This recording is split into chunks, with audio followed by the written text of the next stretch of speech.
In a first evidence that early Paleolithic people saved animal bones for up to 9 weeks before feasting on them, Tel Aviv University researchers, in collaboration with scholars from Spain, have found evidence of storage and delayed consumption of animal bone marrow at the Qesem Cave.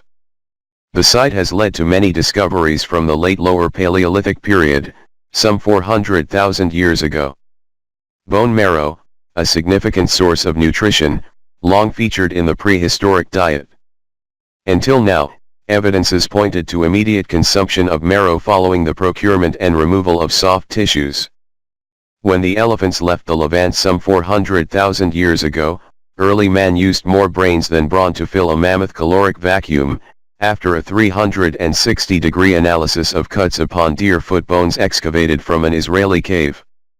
A new Tel Aviv University study has uncovered what the researchers say is the first evidence of food preservation. The study, published on October 9 in the peer-reviewed open-access Science Advances journal, proves through a most visceral methodology how settlers in Israel's Qesem Cave intentionally stored bone marrow inside deer bones.